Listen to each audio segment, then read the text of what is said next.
ഈ മണിയടിച്ച് നമ്മുടെ കൂടെ കണ്ടക്ടറായിട്ട് നടന്നവന്മാര് മണിയടി നിർത്തി കഴിഞ്ഞ് കസേര കയറി ഇരുന്ന് കഴിയുമ്പം ഉമ്മാരെ ചാറേന്ന് വിളിച്ചില്ല ഇഷ്ടപ്പെടുകയില്ല. 2-3 കാര്യങ്ങൾ ശ്രദ്ധിച്ചാൽ മതി KSRTC രക്ഷപ്പെടാൻ. പക്ഷെ അത് ശ്രദ്ധിക്കുന്നില്ല. ഇങ്ങനെയല്ലേ കൈയിട്ട് വാരുന്നത്? ചോർച്ചയൊന്നുമല്ല, വലിയ ഓട്ടയാണ്. ഇങ്ങനെ കൈയിട്ട് വാരുകല്ലേ. KSRTC ഡിപ്പോകളിലേക്ക് വരുന്ന ഒരു മുട്ടുസൂചി വരെ ഏറ്റവും 3rd റേറ്റ് മുട്ടുസൂചിയാണ് കൊണ്ടുവന്നത്. എന്നിട്ട് ഏറ്റവും സൂപ്പർ ക്ലാസ് മുട്ടുസൂചിയുടെയാണ് കാശ് മേടിക്കുന്നത്. 12 വണ്ടിക്ക് ഒരു വണ്ടി ഫ്രീ ഉണ്ട്. ആ പൈസ അടിച്ചു മാറ്റാൻ വേണ്ടി പുത്തൻ വണ്ടി മേടിക്കും. മേടിച്ചതിന് ശേഷം കമ്പനി ടയർ തീരുന്നത് തേവരെ കൊണ്ടുപോയി അടുക്കും. എന്നെ സഹായിക്കാനല്ലേ നിൽക്കേണ്ടത്? എന്നിട്ട് പറയാമോ നാണക്കേടാണ്. പിന്നെ ഞാൻ പിന്നെ എന്നാത്തിന്റെ പ്രസിഡന്റാന്ന് പറയണം? പിന്നെ എന്തിനു ഇവരെന്നെ ആക്കി? കോൺഗ്രസ്സുകാര് KSUക്കാരോ 1 രൂപ തന്നെ സഹായിച്ചിട്ടില്ല. അപ്പൊ ചോദ്യം, ഈ പണ്ട് ഗണേഷ് കുമാർ മന്ത്രിയായിട്ടിരുന്ന സമയത്ത് ആശാൻ സർവീസിലില്ലേ? പണ്ട് കാലത്തോ? നേരത്തെ അയാള് നമ്മുടെ AK ആന്റണി മന്ത്രിസഭ ഇയർ വരെയാ. ഞാൻ 2008 ജോലിക്ക് കയറിയത്. 2008 ശേഷമാണോ? എനിക്ക് അറിയത്തില്ല, നോക്കണം. AK ആന്റണി മന്ത്രിസഭയില്ലേ? AK ആന്റണി ആദ്യം 2 വർഷം ഭരിച്ചപ്പോൾ ഞാൻ കയറി ഇപ്പൊ ജോസ് തെറ്റിയിലായിരുന്നു. ഓക്കെ, ഞാൻ ചോദിക്കുന്നതല്ല. ഗണേഷ് കുമാർ കയറിയപ്പോൾ എല്ലാവർക്കും ഭയങ്കര പ്രതീക്ഷ KSRTC രക്ഷപ്പെടും. പക്ഷേ ഞാൻ അദ്ദേഹവും പിണങ്ങി പോകുന്നത് നമ്മൾ കണ്ടു. വല്ല രക്ഷയുണ്ടോ? ഈ ആരെങ്കിലും ഒക്കെ വിചാരിച്ച ആന വണ്ടി നേരെയായി വരുമോ? അതേപ്പറ്റി പറയാം. പണ്ട് ഞാൻ മറുനാടനോടും ഫോക്കസ് ന്യൂസുകാരോടും ചങ്ങാതിക്കൂട്ടംകാരോടും 1.5 വർഷം മുമ്പ് ഞാൻ അവരോട് പറഞ്ഞതാണ്, 2-3 കാര്യങ്ങൾ ശ്രദ്ധിച്ചാൽ മതി KSRTC രക്ഷപ്പെടാൻ. പക്ഷെ അത് ശ്രദ്ധിക്കുന്നില്ല. ഒന്ന്, രാവിലെ 5:30 പാലായിൽ നിന്നും കോട്ടയം തൊടുപുഴ ചെയിൻ ആരംഭിക്കുന്നതാണ്. ആ വണ്ടിക്ക് 7:30 വരെ ആളില്ല. 20 മിനിറ്റ് ഗ്യാപ്പിൽ അടുത്ത വണ്ടി 5:30ക്കാണ്, അടുത്ത 5:50 പോവുകയാണ്. അങ്ങനെ 20 മിനിറ്റ് ഗ്യാപ്പിൽ ഓടിക്കൊണ്ടിരിക്കുന്ന വണ്ടിക്ക് 7:30 തൊട്ട് ആളുള്ളൂ. 7:30 വരെ ആളില്ല. 7:30 തൊട്ട് 10:30 വരെ ആളുണ്ട്. 10:30 കഴിഞ്ഞാൽ ഈ വണ്ടികളെല്ലാം 3:30 വരെ കാലി ഓടുകയാണ്. അപ്പോൾ ഞാൻ ഓടിക്കുന്ന വണ്ടി ഇവിടെ നിൽക്കുന്നു.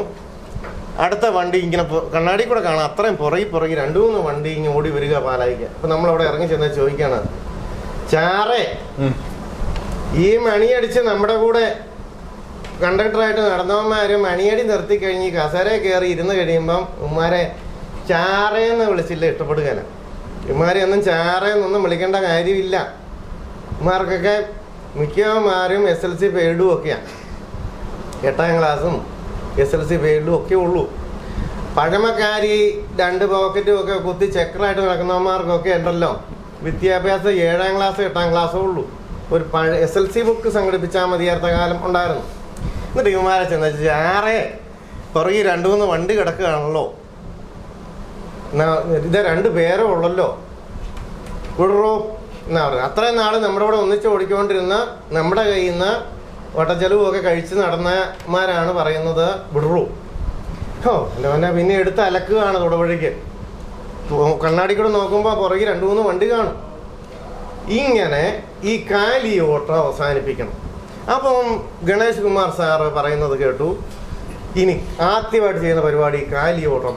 അതായത് ആളുള്ള പീക്ക് സമയത്തല്ലാത്ത സമയത്ത് ഗ്യാപ്പ് കൊടുത്ത് ഡ്രൈവറെയും കണ്ടക്ടർമാരെയും വിശ്രമത്തിന് വേണ്ടി ഇരുത്തുമെന്ന് കേട്ടു.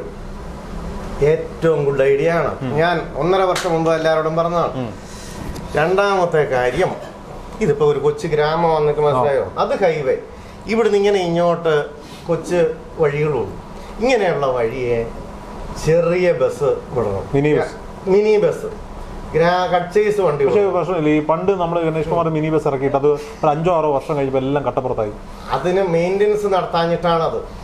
ഒരു വണ്ടി മേടിച്ചിട്ട് കാര്യമില്ല, അത് മെയിൻ്റെനൻസ് നടത്തണം. മെയിൻ്റെനൻസ് നടത്തിയില്ലേ വണ്ടിയോ എന്ത് സാധനവും പരാജയപ്പെട്ടു പോകും, തകർന്നു പോകും. ഗണേഷ് കുമാറിന് 2.5 വർഷമേ ഉള്ളൂ. അപ്പൊ രണ്ടാമത്തെ കേസ് പറട്ടെ, നമ്മൾ കഥയിലേക്ക് കിടക്കാം. രണ്ടാമത്തെ കാര്യം, ഗ്രാമീണ മേഖലയിലൂടെ കുട്ടി ബസ് കൊണ്ടുവരുവാണെന്ന് കേട്ടു. ആ കുട്ടി ബസ് കൊണ്ടുവരണം. ഇവിടെ ഈ വലിയ ബസ് എടുത്ത് വിടുകയാണ്. നമുക്ക് ഓടിക്കുന്നവർക്ക് പാടെ തട്ടാതെയും മുട്ടാതെയും കുഞ്ഞു വഴിയെ സ്കൂട്ടറുകാരൊക്കെ ചീറിപ്പാഞ്ഞു വരും. വന്നടി കയറിയാൽ യൂണിയൻ ഭരണപക്ഷത്തിന്റെ ആളല്ലെങ്കിൽ മനഃപൂർവ്വമായ നരകത്തിക്ക് കേസെടുക്കും. Culpable homicide amount into murder ആയിട്ട് കേസെടുക്കും. യൂണിയൻകാര് ഓടിക്കുന്നവൻ ഭരണപക്ഷത്തിലെ ആളാണെങ്കിൽ alcohol homicide not amount in murder IPC 304A പ്രകാരം കേസെടുക്കും. ഭരണപക്ഷത്ത് ഉള്ള ആളല്ലെങ്കിൽ 300 302 IPC ഇട്ട് കൊലപാതകത്തിന് കേസെടുക്കും. അപ്പം അങ്ങനെ കുട്ടി ബസ് വരിക എന്നുള്ളതാണ് രണ്ടാമത്തെ ഇഷ്ടപ്പെട്ട കേസ്. ഏറ്റവും മാരകവും അടിപൊളിയുമായ സംഭവം എന്നാണെന്നറിയോ? കൈയിട്ട് വാരൽ ചോർച്ച തടയും. ഇങ്ങനെയല്ലേ കൈയിട്ട് വാരുന്നത്? ചോർച്ചയൊന്നുമല്ല, വലിയ ഓട്ടയാണ്. ഇങ്ങനെ കൈയിട്ട് വാരുകയല്ലേ. അത് കഴിഞ്ഞിട്ട് ഒരു മുട്ടുസൂചി, ഞാനതേപ്പറ്റി പഠിച്ചു. KSRTC ഡിപ്പോകളിലേക്ക് വരുന്ന ഒരു മുട്ടുസൂചി വരെ ഏറ്റവും തേർഡ് റേറ്റ് മുട്ടുസൂചിയാണ് കൊണ്ടുവരുന്നത്. എന്നിട്ട് ഏറ്റവും സൂപ്പർ ക്ലാസ് മുട്ടുസൂചിയുടെയാണ് കാശ് മേടിക്കുന്നത്. അതുപോലെ ഈ പത്രം അച്ചടിക്കുന്നതിനെ കൂട്ട് പേപ്പർ ആണ് അവിടുത്തെ എന്ത് കാര്യങ്ങളും എഴുതാനും പിടിക്കാനും കൊണ്ടിരുന്നത്. പത്രം അച്ചടിക്കുന്ന പേപ്പറിന് ഒന്നാം തരം ബോണ്ട് പേപ്പറിന്റെ വിലയാണ് മേടിച്ചിട്ട് കൊണ്ടിരുന്നത്. ഇങ്ങനെയുള്ള ഇടപാടുകളെല്ലാം നിർത്തുമെന്ന് കേട്ടു. പിന്നെ ഇപ്പൊ പുതിയൊരു സംവിധാനം ഉണ്ടല്ലോ. എൻ്റെ ഫോൺ എൻ്റെ സഹോദര അന്നും ഇന്നും നമ്മുടെ അടയ്ക്കാ ഫോണാണ്. നമ്മുടെ ഫോൺ എന്ന് പറഞ്ഞാൽ അടയ്ക്കാ ഫോണാണ്. എനിക്ക് ഏറ്റവും ഇഷ്ടം ഇതാണ്. അടയ്ക്കാ ഫോണിൽ സംസാരിക്കുന്നു, വെക്കുന്നു. വേറെ ഒരു തരം ഫോണെല്ലാം കൊണ്ടല്ലേ ഇന്നിപ്പോ പിള്ളേർ സെറ്റെല്ലാം നടക്കുന്നത്. ആ ഫോണെടുത്തു ഇങ്ങനെ ഒന്ന് കടയിൽ ചെന്ന് കാണിച്ചാൽ മതി. 10 പൈസ കയ്യിലില്ലേലും നമുക്ക് സാധനം പർച്ചേസ് ചെയ്തുകൊണ്ട് വരാം. ഗൂഗിൾ പേ എനിക്ക് ഈ അടയ്ക്കാൻ ഫോണുള്ളൂ. റെഡി കാശ്. നമ്മളൊരു ആവശ്യം വന്നു, കള്ളു കുടിച്ചോ എന്താ റെഡി പൈസ. ഏത് തരം ചില്ലറയായിട്ടാണ് പൈസ, ഏത് തരം ചില്ലറയായിട്ടാണ് കൊണ്ടു കൊടുത്തേച്ച് പോകും. പിന്നെ അപ്പം അങ്ങനെ ഗൂഗിൾ പേ സമ്പ്രദായം കൊണ്ടുവരുമെന്ന് കേട്ടു. അത് ഏറ്റവും നല്ല ഒരു കാര്യമാണ്. ഏതായാലും അദ്ദേഹത്തിൻ്റെ തീരുമാനത്തോട് ഞാൻ വളരെയധികം യോജിക്കുന്നു. പക്ഷേ അവിടെയാണ് നിങ്ങൾ ഇനി ചിന്തിക്കേണ്ട കാര്യങ്ങൾ. പക്ഷെ ഇതൊന്ന് പ്രാബല്യത്തിലാക്കാൻ എല്ലാവരും സമ്മതിക്കുമോയെന്നറിയത്തില്ല. ഒന്ന്. രണ്ടാമത്തെ കാര്യം, ഇതൊക്കെ ചെയ്താലും വണ്ടി പ്രസ്ഥാനം പൊതുവെ നഷ്ടം. സാറേ ഒരു കാര്യം ചോദിച്ചോട്ടെ എന്നാ കാര്യം? അത് KSRTC രണ്ടും കേരളയും കർണാടക KSRTC ആണല്ലോ. ഓക്കെ അല്ലേ? അല്ലെ, നിങ്ങൾ ഓടിക്കുന്ന KSRTC ഓടിക്കുന്നു. കേരളത്തിലെ നഷ്ടം, കർണാടക ലാഭമാണ്. എന്താന്ന് പറ. ഈ 10 പേരുണ്ട് ബസ്സേ പോയാലും കർണാടകത്തിൽ ലാഭമാണ്. ഈ കൈയിട്ടുമാരില്ല അവിടെ ഇല്ല. അവിടെ 10 പേരുടെ പോയിട്ടുണ്ടെങ്കിൽ അവിടെ ഞാൻ എൻ്റെ കൊച്ചവിടെ ഡ്യൂട്ടി ചെയ്താണ്. അപ്പൊ അവിടെ ചെയ്യുമ്പോൾ ഇത് ചെയ്യുമ്പോൾ 10 പേരുടെ പോയാലും അവർക്ക് ലാഭമാണ്. ലാഭമാണ്. അല്ല, അവിടെ ലാഭമാണ്. ഇനി വണ്ടി പ്രസ്ഥാനം ഇത് എന്നാ രക്ഷപ്പെടുത്താൻ നോക്കിയാൽ രക്ഷപ്പെടുകയെന്ന് പറയാൻ കാരണം എന്നാണെന്നറിയോ? ഒരുപാട് ചെലവുള്ള പ്രസ്ഥാനമാണ്. നമ്മളിപ്പോൾ ഒരു പുത്തൻ വണ്ടി, നമ്മുടെ സ്വന്തം കാറായിക്കോട്ടെ, ബൈക്കായിക്കോട്ടെ, ബസ്സായിക്കോട്ടെ, ഡിപ്രിസിയേഷൻ എന്ന് പറഞ്ഞൊരു സംഭവം. ഇത് ഓടിയാലും ഓടിയില്ലെങ്കിൽ ഇന്ന് മേടിച്ച വണ്ടിക്ക് അടുത്തയാണ്ട് പകുതി വിലയായി, അതിനടുത്തയാണ്ട് അതിലും വില താഴെ പോയി. ഇതൊന്നും ഓടിയൊന്നും ഉണ്ടാക്കാൻ സാധിക്കുകയില്ല. അപ്പോൾ അങ്ങനെ ഇരിക്കുമ്പം ഇത് രക്ഷപ്പെടുവോ? പിന്നെ ഏറ്റവും പ്രധാനപ്പെട്ട ഒരു കേസ് കേട്ട് ഇത്രയും നാളും ഉണ്ടായിരുന്നത് എങ്ങനെയായിരുന്നറിയോ? പുത്തൻ വണ്ടികൾ വലിയ പേടകം മേടിക്കും. ഏറ്റവും കൂടുതൽ കമ്മീഷൻ കിട്ടുന്നതാണ് ഇവർക്ക് നോട്ടം.